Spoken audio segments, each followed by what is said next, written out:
Hola, buenas tardes, ¿cómo están? Bienvenidos a la plática del martes sobre salud integral y temas de alimentación. El día de hoy vamos a hacer como la continuación de hace 8 días, el martes pasado, quienes pudieron conectarse o quienes han tenido la oportunidad de ver la plática grabada. Estuvimos hablando sobre mitos de alimentación, pero eran varios, así que los dividimos en dos y hoy es la continuación de esa plática. Voy a hablar sobre, esta vez no son tantos como la vez pasada, pero son 11 mitos también muy importantes donde voy a ir haciendo aclaraciones para quitar como ideas que han estado muy arraigadas en nosotros desde hace como 30, 40 años, con algunos cambios en la forma de ver la nutrición, pero ha habido cambios recientes. Entonces, esto es muy importante de considerar que en la nutrición siempre hay cambios, hay actualizaciones, hay nuevas perspectivas para ver el tema alimenticio. Y bueno, estos son algunos de las creencias o de los mitos, como justamente se titula esta plática, acerca de algunos o pequeños errores que estamos haciendo al momento de elegir nuestros alimentos o al momento incluso de leer las etiquetas de los alimentos. Entonces, pues, bienvenidos, soy Patricia Pineda, soy trofóloga, coach en hábitos y chef de alimentación vegana. Y espero que esta información les guste. También pueden complementar viendo mis redes sociales y pueden incluso solicitar a través de mensajes o dejar sus comentarios si alguien requiere bibliografía que le puedo recomendar, si le interesa profundizar en alguno de los puntos que estoy tocando el día de hoy. Voy con el primero. Existe una dieta que nos funciona a todos. Este es algo, es una afirmación que suelo encontrar muy frecuentemente en personas que me consultan o incluso lo escucho en pláticas. Es una afirmación que pareciera que se pone de moda dependiendo del tipo de alimentación que esté vigente. No sé si ustedes han escuchado, por ejemplo, de la dieta cetogénica o la famosa dieta keto o de la dieta paleo o de la alimentación basada en plantas como el veganismo o el vegetarianismo. Y entonces empezamos a escuchar los beneficios o los comentarios alrededor de estas dietas y solemos escuchar a muchas personas hablar de las bondades de este tipo de alimentación, en algunos casos como los ejemplos que nombraba hace unos segundos, o como decir, esto es lo que funciona y así funciona para todos. Bueno, este mito es completamente falso. Para poder aclarar este mito, lo más importante es que establezcamos el concepto de bioindividualidad. ¿Qué es este concepto y por qué a partir de él podemos explicar que este mito es completamente falso? La bioindividualidad es un concepto que, resumido o explicado muy sencillo, quiere decir que todos somos absolutamente diferentes. Nos componen distintos fluidos, nos compone un distinto ADN, un distinto tipo sanguíneo, tenemos una composición corporal diferente, todos somos completamente diferentes. Por lo tanto, la manera en la que nuestro metabolismo reacciona a cierto tipo de alimentación no corresponde a la generalidad. ¿Esto qué quiere decir? Que mientras para mí algo puede ser medicina, para otra persona el mismo alimento puede resultar un veneno, puede ser súper contraproducente para su salud.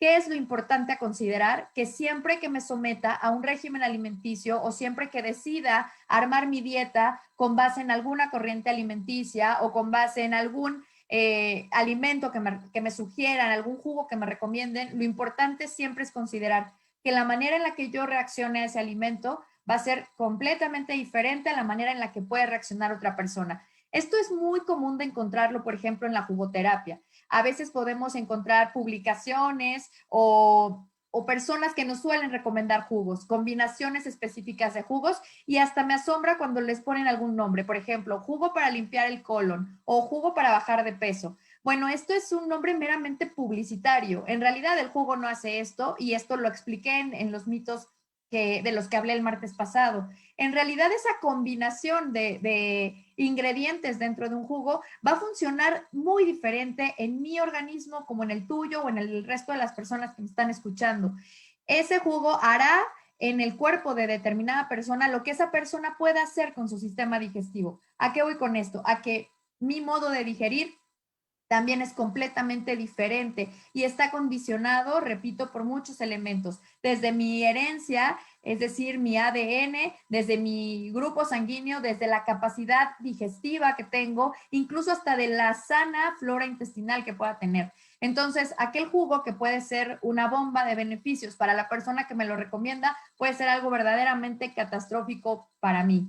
Nuestras necesidades alimenticias son completamente diferentes, incluso la manera en la que me alimento, la hora en la que me alimento, mi actividad física, la cantidad de ejercicio que hago, todos estos elementos se ven involucrados al momento de establecer una dieta. Por lo tanto, la principal recomendación es olvidarnos de que hay una monodieta o de que hay una dieta que puede regir a todas. Lo único que podemos hacer es ir probando cuál es el alimento, cuáles son los horarios y cuáles son las porciones adecuadas para que yo pueda cubrir mis necesidades.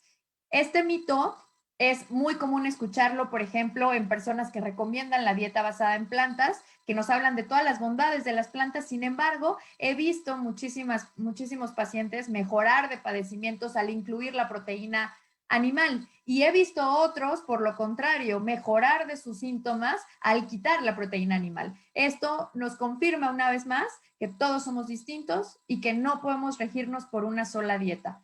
Creo que la nutrición es una de las ciencias más contradictorias porque aquí todos tenemos razón y lo que me puede funcionar a mí perfecto, para ti no, y sin embargo yo puedo encontrar en un alimento medicina mientras tú puedes encontrar todo lo contrario. Entonces, esto es completamente falso. Voy con el siguiente, el mito número 2. Podemos comer toda la fruta que queramos. ¿Cuántas veces hemos escuchado esto? Hice un mito similar para hablar de este grupo alimenticio en el martes pasado. Puedes revisarlo si tienes oportunidad de ver esta plática que se queda ahí grabada. Pero este es un enfoque distinto. Este mito es como un poquito diferente. Podemos comer toda la fruta que queramos. ¿Ustedes qué piensan? Este mito es completamente falso y sé que aquí puede haber como muchas opiniones y además puede haber opiniones encontradas. ¿Esto qué quiere decir? Que hay gente que puede ser defensora de la fruta y yo tengo unos motivos especiales por los cuales a este grupo alimenticio le tengo cierto cuidado a pesar de ser un grupo 100% saludable y un grupo 100% natural. No estoy hablando de tenerle miedo a la fruta, ni tampoco de que no la comamos, para nada estoy recomendando esto, simplemente estoy poniendo el día de hoy algunos puntos para que consideres que es un grupo alimenticio con el que hay que tener ciertas consideraciones. Cuando nosotros comemos una fruta, no hay que olvidar que es un alimento 100% natural, compatible con nosotros. Cuando digo compatible, me refiero a que proviene de la naturaleza, por lo tanto mi sistema digestivo está capacitado para digerirlo, a diferencia de un jugo completamente artificial con conservadores, colorantes y saborizantes artificiales. La fruta y el jugo pues es algo 100% natural. Es una fuente de minerales y vitaminas, esto no lo podemos negar, es un buen snack y catalogándolo o clasificándolo dentro de los grupos alimenticios, la fruta es un carbohidrato. Así que nos provee energía. Pertenece al grupo alimenticio que nos provee energía, los famosos carbohidratos. ¿Cuál es la diferencia? ¿Por qué hay que tener un poquito más de cuidado con la fruta? Porque a pesar de todas las características que acabo de comentarte, a pesar de que es 100% natural, el mejor snack, la verdadera comida rápida, pues resulta que la fruta lo compone un elemento que es lo que hace que tengamos una consideración especial. El azúcar de la fruta se llama fructosa. Y voy a hacer una aclaración rapidísima para que podamos entender la siguiente información que voy a compartirte. Cuando nosotros comemos algún alimento, tenemos dentro de nuestro cuerpo unas proteínas llamadas enzimas. Estas son sustancias, como decía, de origen proteico. ¿Qué hacen estas sustancias? Hay enzimas digestivas, metabólicas y de los alimentos. Estas sustancias lo que hacen es facilitar los procesos. Voy a poner un ejemplo. Si yo como leche de vaca, ahí contiene lactosa. Cuando entra a mi cuerpo, yo necesito de una enzima, que es un acelerador del proceso de la digestión, que en este caso se llama lactasa, para poder digerir esa leche de vaca que me acabo de comer. Bueno, pues resulta que la fructosa también necesita una enzima, también necesita su propio acelerador de descomposición y digestión y todo el proceso metabólico para poder digerir esa fruta. Pero la diferencia con otros carbohidratos, otro tipo de azúcar como el almidón o como el azúcar simple que va al intestino y ahí hay enzimas que se ocupan de su digestión, la fructosa no va ahí. La fructosa va directamente a tu hígado. El hígado es el único órgano que produce la enzima que puede digerir la fructosa, el azúcar de la fruta. Pero el hígado tiene solo una capacidad. Puede digerir o procesar como 100 gramos aproximadamente y empieza a procesar, a producir esta enzima para transformar ese azúcar en glucógeno y la fructosa que tú te comes en exceso, es decir, cuando abuso de las frutas, el hígado ve sobrepasada su capacidad. Ya no puede producir más enzima para estar digiriendo la fructosa que solo se digiere ahí y entonces comienza a almacenarla. Y la fruta, a pesar de todas las bondades de las que hablábamos en un inicio de este mito, se puede convertir en algo contraproducente, perdón. La fructosa es una de las principales fuentes de triglicéridos, porque una vez que el hígado se ve sobrepasado en la capacidad de digerir la fructosa, lo que hace es almacenarla en grasa y entonces comenzamos a engordar. ¿Hay que tenerle miedo a este grupo alimenticio? No, pero sí hay que considerar que no te puedes pasar todo el día comiendo fruta, que lo ideal sería que comieras unas 2 a 3 porciones.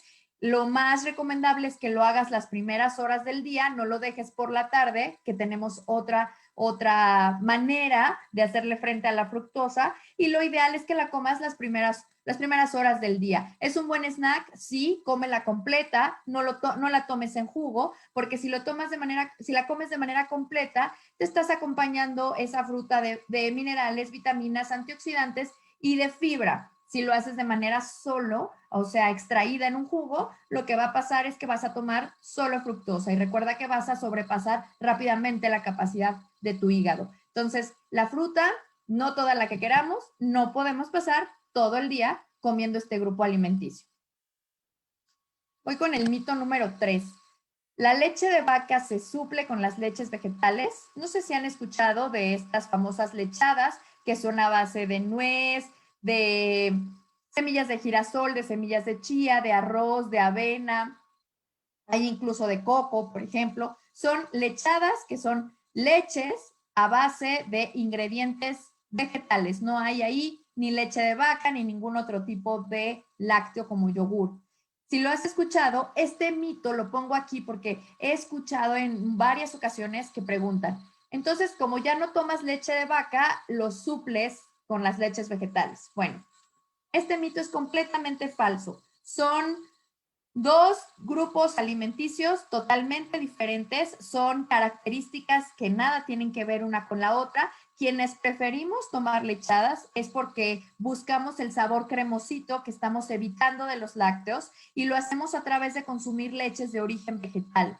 Pero la característica de cada uno de estos dos alimentos es completamente diferente. Las personas están tomando leches vegetales no porque quieran obtener de ahí el calcio, porque el calcio no se obtiene de la leche, como muchas personas lo pueden pensar, sino que estamos buscando más bien evitar el proceso de los lácteos y evitar consumir lactosa, que la mayoría de la población somos intolerantes a esta proteína, a este azúcar, perdón, de la leche. Entonces, no se suple. Por ejemplo, he escuchado que si vas a empezar a dejar, perdón, de amamantar a un bebé, puedes suplir la leche con leches vegetales. Esto es falso, no lo puedes hacer de esta manera. Los requerimientos de tu bebé, si es que tienes a un pequeñito que vas a dejar de amamantar, no pueden ser cubiertos con una leche vegetal y además pueden ocasionar alergias e intolerancias a estos alimentos. Lo ideal es que siempre te guíes por lo que indica el pediatra y que siempre consideres que una leche vegetal no suple a una leche de vaca. Simplemente se consume este alimento para seguir obteniendo el saborcito cremosito, hacer smoothies, hacer postres, sin tener que consumir lactosa y sin tener que consumir la acidez de un lácteo procesado. Pero un alimento no suple a otro, tienen características completamente diferentes. Así que este mito es falso. Todos los productos orgánicos son saludables. Creo que esto es algo también muy frecuente de escuchar, también es una idea muy común en varias personas cuando leen las etiquetas. He escuchado, por ejemplo, que me dicen, es que este tipo de alimento decía 100% orgánico o contaba con la certificación orgánica. Primero voy a explicar cómo se obtiene esta certificación o qué tiene que cumplir el productor para poderle poner a la etiqueta de su producto la certificación de orgánico. Cuando ustedes vean en cualquier empaquetado que el producto dice orgánico, únicamente se refiere al método de producción, que quiere decir que dejó fuera pesticidas, herbicidas y fertilizantes químicos. Quiere decir que en su proceso de producción, de sembrado, en su proceso de abono, de fertilización, no utilizó ningún agrotóxico ni ningún agroquímico. Todo el proceso de crecimiento de lo que estés comprando fue con base en fertilizantes orgánicos, biodegradables, sin pesticidas y sin herbicidas. Si el productor cumplió con estas normas y excluyó estos tipos de fertilizantes químicos, así como plaguicidas también, entonces hay una instancia, en este momento se me viene a la mente la más famosa, que es la USDA, que se encarga de hacer una constancia de que en efecto ese productor no ha utilizado ningún fertilizante químico, ni pesticida, ni herbicida. Y entonces puede tener la certificación de orgánico. Pero es muy importante que consideres que esto que estás leyendo, esta afirmación tal cual estoy diciendo en el día de hoy, todos los productos orgánicos son saludables, esto es falso. ¿Por qué? Voy a poner un ejemplo. El producto que más ha mermado la salud de la mayoría de los seres humanos es el azúcar. El azúcar es un producto sumamente tóxico. Estoy hablando de la sacarosa, la famosa azúcar de mesa, estos cristalitos con los que la mayoría de los mexicanos endulzan casi todos sus productos. Bueno, esta azúcar puede producirse por medios orgánicos, pero no necesariamente es saludable. Si yo me excedo en los límites del consumo del azúcar, es más, si yo consumo este tipo de azúcar, estoy favoreciendo en mí, estoy contribuyendo en mí a desarrollar células cancerosas, a desarrollar obesidad, sobrepeso, diabetes tipo 2, padecimientos crónicos. El azúcar es todo un tema complejo. Estoy hablando de la sacarosa porque hay otro tipo de endulzantes, pero en este caso estoy hablando de este producto que además es sumamente adictivo y que la mayoría de la industria alimenticia incorpora en sus productos para que sigamos teniendo ganas de comprarlos. Entonces, si yo compro este producto porque veo sacarosa orgánica, estoy cometiendo un error. Por eso este mito es completamente falso. Recuerda, cuando veas en la etiqueta que el producto es orgánico, únicamente se refiere a su método de producción, pero no por eso lo que estás llevando a tu casa es saludable. Entonces es muy importante hacer esta diferencia y que cuando le des lectura a las etiquetas de los productos que llevas a casa, consideres si la materia prima es saludable o no y olvides los métodos de producción, porque repito, esta azúcar puede ser orgánica, es decir, no hubo pesticidas, no hubo fertilizantes, pero al final es azúcar, es sacarosa y es uno de los productos más nocivos para la salud. Entonces, es muy importante que no te dejes ir con este engaño de la etiqueta que diga que porque encuentres un producto orgánico, quiere decir que es saludable. Esto es completamente falso. Y muchas veces la industria alimenticia utiliza este sello como parte de su enganche publicitario para que cuando lo veas en la etiqueta frontal donde generalmente lo colocan, tú creas que eso ya es, por ser orgánico, saludable, pero no. Recuerda, orgánico solo significa que en sus métodos de producción no hubo fertilizantes, ni agroquímicos, ni agrotóxicos. Las medicinas nos curan por sí solas. ¿Qué tal? Esto es como como una manera de autoengañarnos en el momento en el que recibimos la receta médica, nos prescribe el doctor un tipo de medicina, o a lo mejor un antibiótico, a lo mejor un calmante, a lo mejor un desinflamatorio, un antihistamínico, y entonces pensamos que esa es la solución. Las medicinas nos curan por sí solas, este es un mito completamente falso. Nos curamos por nosotros mismos, y esto es importantísimo de reconocer, de valorar y de agradecer. El cuerpo humano tiene su capacidad de regeneración, de autocuración y de volver a echar a andar aquello que pueda estar fallando dentro de nuestro sistema. Entonces es importante considerar que así como no hay jugos milagrosos, para bajar de peso, ni jugos milagrosos para limpiar el colon, para limpiar los pulmones. Tampoco hay medicinas que nos curen por sí solas. Pueden echar a andar, facilitar el proceso, darle un empujoncito al cuerpo, pero al final el sistema inmunológico con buena alimentación y con buenos hábitos alimenticios es el que podrá por sí solo terminar el proceso de curación y hacernos sentir completamente bien y recuperar ese estado de bienestar. Entonces es muy importante que consideres que las medicinas no te van a curar por sí solas, que es más importante que la toma de tus medicinas, que no estoy diciendo que los medicamentos queden fuera, sino que los acompañes de una buena alimentación sana, 100% natural, equilibrada, variada, y de esta manera tú también des un empujón a tu sistema inmunológico para que se recupere. Es importante que consideremos que la medicina al final dejará un efecto secundario y que a lo mejor en muchas ocasiones, como suele pasar en la medicina occidental, casi siempre se prescribe para controlar el síntoma, pero no la causa. Y la causa puede sanarla la alimentación. Una alimentación correcta será el detonador de un buen combustible dentro de ti, que te sientas muy bien y recobres todos los días tu estado normal, natural de salud, en donde debes de sentirte bien. Entonces, las medicinas no nos curan por sí solas, pueden dar un empujón, siempre dejarán un poquito de efectos secundarios y no hay nada como tomar como el control de tu alimentación para que puedas recobrar por ti mismo y por todos los mecanismos de autocuración que hay dentro de ti, la salud. Voy con el siguiente. Los endulzantes. Esto viene con el ejemplo que había puesto hace unos minutos. Los endulzantes naturales son saludables y se pueden consumir sin límites. ¿Qué opinan de esto? Para empezar, voy a nombrar algunos endulzantes naturales, como por ejemplo la miel de abeja, el azúcar de palma de coco, el jarabe o miel de maple, que es extraída del árbol de arce, los dátiles también nos pueden servir, stevia 100% natural. Esto que acabo de decir son esos famosos endulzantes naturales. Y a veces me ha tocado acompañar a personas en sus cambios de alimentación y entonces les doy esta lista que acabo de compartirles a ustedes y ellos se comienzan a confiar, ¿no? Dicen, bueno, como esto es natural, entonces pues puedo endulzarme absolutamente todo con esto. Al fin es un endulzante natural. Esto es completamente falso y es importante que consideres que cada vez que yo introduzco algo dulce dentro de mi sistema digestivo, voy a disparar una hormona famosísima, una hormona muy poderosa y controladora de muchísimos procesos dentro de mi cuerpo que se llama la insulina.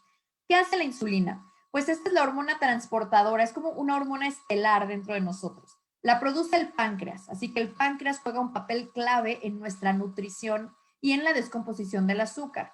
Antes de aclarar qué hace la insulina, quiero aclarar un concepto previo, la glucosa. La glucosa es el famoso combustible con el que operan mis células. ¿Cómo puedo pensar esto de una manera más sencilla? Bueno, cuando yo me como un plátano, por ejemplo, resulta que al final, cuando yo quiero todos los beneficios de esa fruta, lo que yo quiero es alimentar a mis células. ¿Qué es la célula? Es la materia más pequeñita, la unidad más pequeña en la que están compuestos mis tejidos que después forman mis órganos. Entonces, yo estoy integrada por millones de células. Al final, esa célula necesita alimentarse todos los días. El combustible de esa célula no es ese plátano. Yo me lo como así y elijo todos los días qué comerme. Pero el combustible de esa célula es la glucosa. Entonces, lo que yo voy a hacer dentro del proceso, el famoso proceso metabólico, es descomponer en las más pequeñas partículas ese plátano que me acabo de comer para que finalmente produzca glucosa. Y esa glucosa se va a ir por todo el torrente sanguíneo depositándose en cada una de mis células, dándome nutrición. Finalmente ese plátano lo convertí en glucosa, que es alimentación que mis células sí reconocen. Es el combustible número 1 con el que operan mis células. ¿Qué hace la insulina? Vuelvo a esta hormona. Lo que hace la insulina es ir llevando por el torrente sanguíneo. Vamos a poner un ejemplo muy simple. Pensemos que la glucosa son unas moléculas redonditas y que la insulina es un tren. En cada vagón de este tren se montan las moléculas de glucosa y entonces la insulina va por todo el torrente sanguíneo tocando a la puerta de las células. Esa es la función de la insulina, tocar esta puerta de las células que la célula reconoce con sus famosos receptores que tiene alrededor y entonces entra la glucosa y se deposita ahí. ¿Qué es lo que pasa cada vez que hay algo dulce entrando dentro de mí? El páncreas inmediatamente por una orden que recibe de nuestro cerebro se le llama a producir más insulina. Y entonces cada vez que yo produzco insulina, pues hay una serie de procesos que se vienen en cascada dentro de mi cuerpo, pues para poder hacer el ejercicio de ir a depositar glucosa a las células. No puedo pasar todo el tiempo llamando a la insulina porque además la insulina en sobreproducción es una de las principales hormonas que me hacen subir de peso y eso no es lo verdaderamente preocupante, sino lo que se puede desencadenar después. Cada vez que abuso de los endulzantes y de los ingredientes altos en azúcar, entonces abuso de la producción de mi páncreas de insulina y puedo desencadenar la famosa diabetes tipo 2. Hay demasiada azúcar, ese es el problema de los diabéticos, demasiada azúcar en todo mi sistema y entonces hay demasiada insulina, pero la célula se ensordece, es decir, se vuelve insensible. Y digamos que volviendo al ejemplo del vagoncito, llega la insulina, pero la célula está completamente ensordecida por el abuso de glucosa y de insulina y ya no se puede depositar este combustible. Al no poderlo introducir a la célula, esta cantidad de glucosa comienzo a almacenarla en grasa. Entonces, esto es falso. Aunque el endulzante sea de origen natural, sea mejor que la sacarosa y sea compatible conmigo, no debo abusar en el consumo de estos productos endulzantes. Voy con el siguiente. Cuando tenemos acidez, lo mejor es tomar antiácidos. Yo creo que esto es como lo más común, ¿no? Que hemos escuchado con todos los doctores, ¿no? Por el reflujo, es como muy común recomendarlo. Si sientes acidez, pues hay que tomar antiácidos. Bueno, voy a dar una explicación rapidísima de qué pasa dentro de nosotros. Las membranas que envuelven nuestra pared estomacal son muy parecidas a nuestros cachetes por dentro. Si ustedes pueden tocarlos con su lengua, son como muy suavecitos, pueden tocar esta parte por dentro con su lengua y es muy parecida a la bolsita que envuelve estas membranas dentro de nuestro estómago. En estas membranas se producen dos tipos de sustancias. Una es el famoso ácido clorhídrico, que tiene un pH tan ácido que si nosotros lo extrajéramos y lo pusiéramos en un bowl y pusiéramos, no sé, una moneda, un tornillo, bueno, ese ácido sería capaz de destruir esta materia, el tornillo o lo que hayamos colocado en ese bowl. Es sumamente ácido. El pH estamos hablando que es de 2.0 aproximadamente. Es sumamente ácido. ¿Por qué es así? Porque gracias a esta acidez es capaz de descomponer en sus más mínimas moléculas los alimentos que nos comemos. La otra parte de esta bolsita de membranas produce bicarbonato de sodio. Es esta sustancia que hace posible el equilibrio dentro de nuestro estómago, hace que no suframos de esta acidez, de que ese ácido que se produce cada vez que nosotros comemos y que lleva a cabo el proceso digestivo, no destruya nuestras paredes intestinales. Sería básicamente prácticamente imposible vivir con esta acidez. Entonces, lo que hace en su perfección el sistema digestivo es que estas membranas producen una parte ácido clorhídrico y la otra parte bicarbonato de sodio. Y ahí se logra el equilibrio. Ahí estamos muy bien. ¿Qué pasa cuando yo tengo acidez? Lo que pasa cuando tengo acidez es que hay poca producción de bicarbonato de sodio. ¿Y cómo puedo producirla en lugar de tomar antiácidos para poder volver a lograr el equilibrio? No necesito dejar de producir acidez.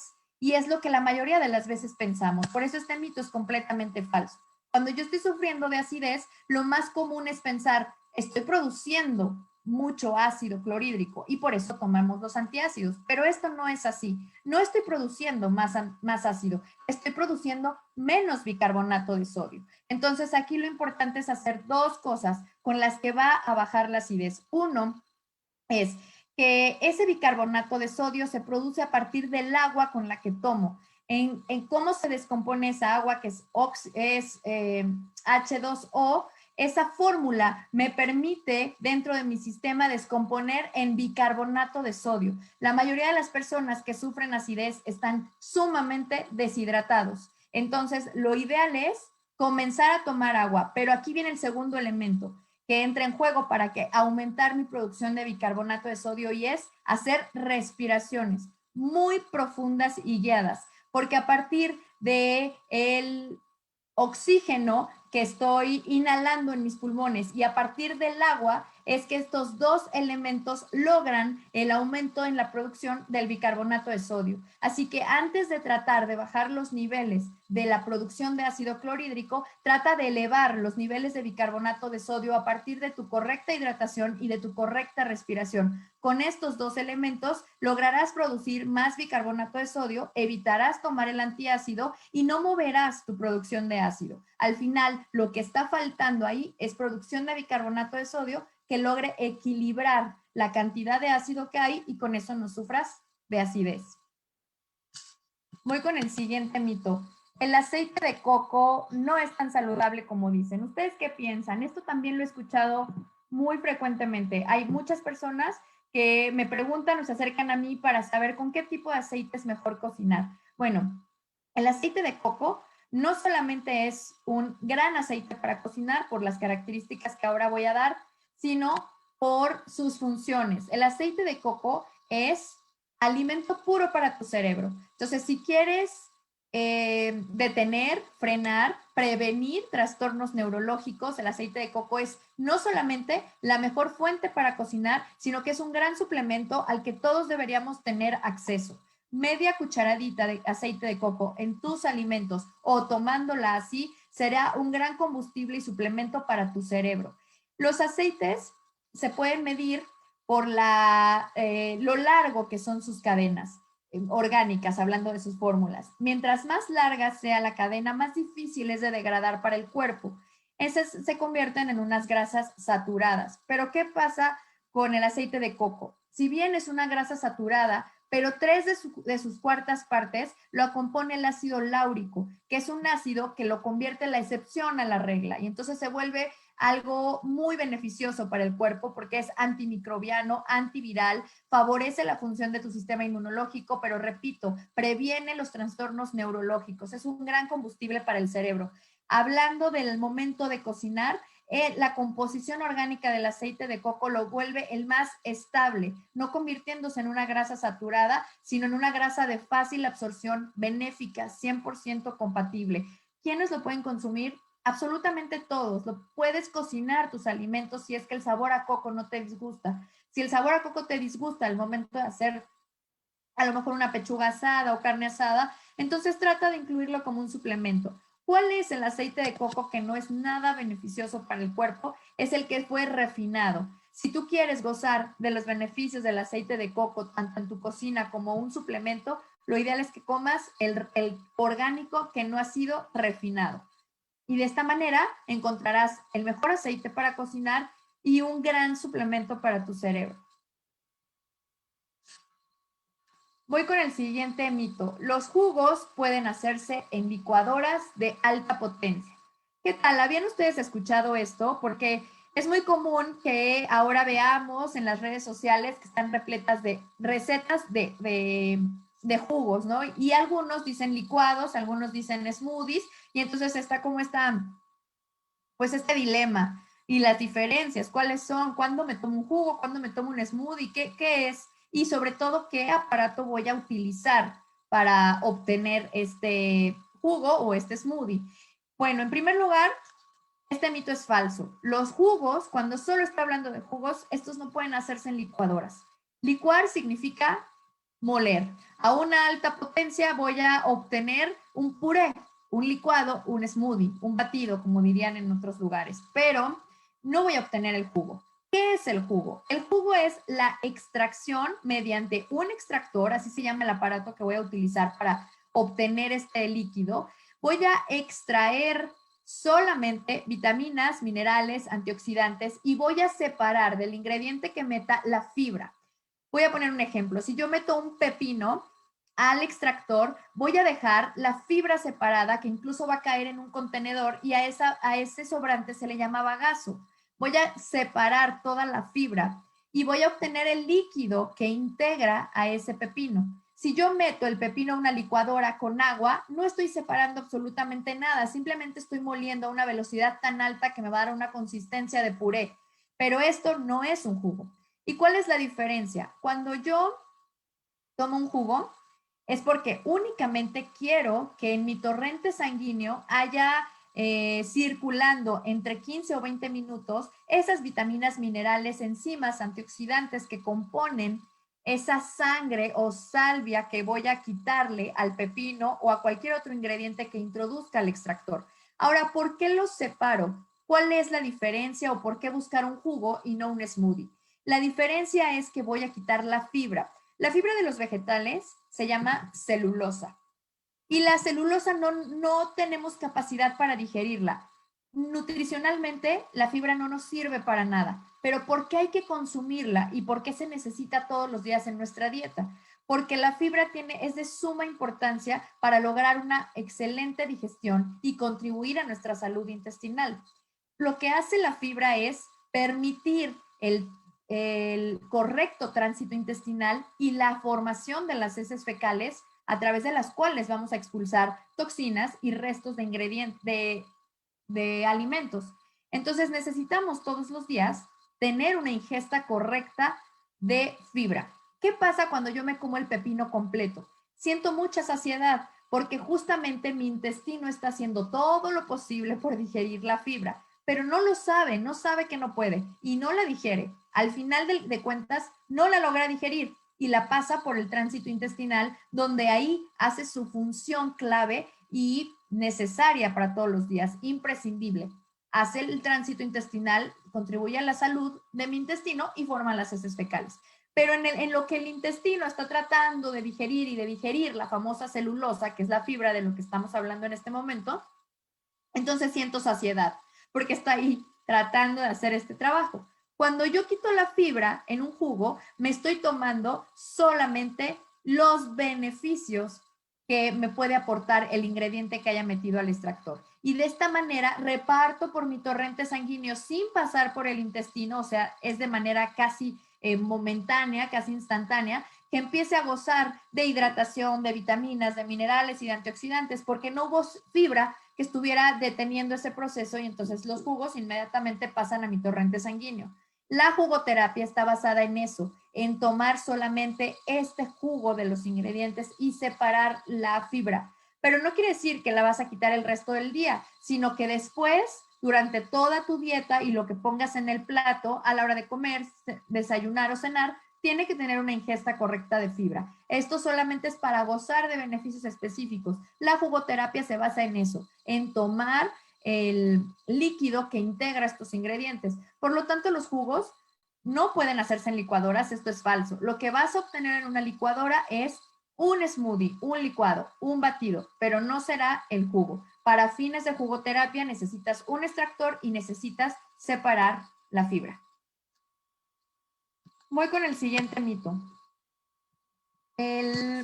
Lo libre de gluten es saludable. Esto también es muy parecido a lo que hablábamos hace un momento sobre la certificación de orgánico. Hay muchas personas que leen en la etiqueta frontal que dice libre de gluten y entonces se van con este engaño, repito, publicitario. He encontrado incluso productos que dicen libre de gluten, pero el producto en sí no contiene gluten. No debería tener esa leyenda. Sin embargo, se la ponen como si esto fuera un gancho publicitario que te hace creer que el producto es saludable. Hay cereales que contienen el gluten, pero por ejemplo, el mijo no contiene gluten, la avena no contiene gluten siempre y cuando no haya contaminación cruzada. Y entonces he visto que a estos cereales les ponen libre de gluten. Claro, porque en realidad no los contienen. En realidad no hay estas proteínas, no hay la proteína del gluten en estos cereales. Solo se lo ponen por ponérselo. Entonces, sé muy cuidadosa. Si tienes enfermedad celíaca, es muy importante que sí cuides que lo que consumes diga libre de gluten. Y también seamos muy cuidadosos si queremos empezarlo a dejar, porque el gluten está presente incluso en productos de limpieza, en productos de higiene personal. Entonces, sí vea las etiquetas cuando ya se te haya confirmado que eres intolerante al gluten o que tienes enfermedad celíaca, que es la máxima expresión a la intolerancia al gluten. Pero de lo contrario, considera que libre de gluten no necesariamente quiere decir que sea saludable. Voy con el siguiente mito. Lo que como influye en mi buen humor durante todo el día. ¿Han escuchado acerca de esto? De que a veces lo que me como me puede hacer sentir muy bien o muy mal. Pues este mito es completamente cierto.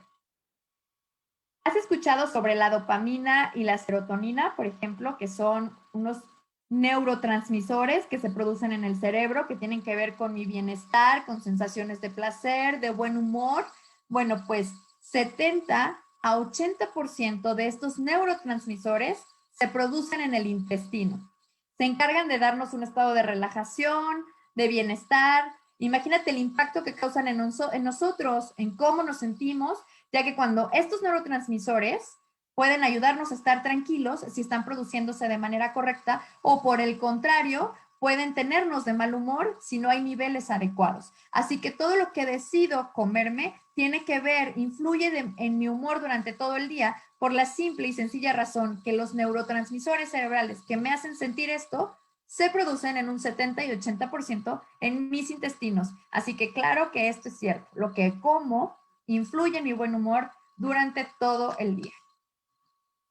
Y pues estos fueron los mitos del día de hoy. Espero que les hayan gustado. Si tienen alguna duda, nos dejen comentarios, pueden ver la plática como quieran, cuando ustedes quieran, se queda grabada. Y también es importante que compartan esta información si les gusta. Pueden ver mis redes sociales, se las voy a dejar, es Patricia Pineda, Cocina Saludable, en Facebook y en Instagram, donde pueden encontrar recetas y mucha más información. Pero si esto les gusta, pues nos vemos todos los martes para hablar sobre salud integral y temas de alimentación. Muchísimas gracias y bonita tarde.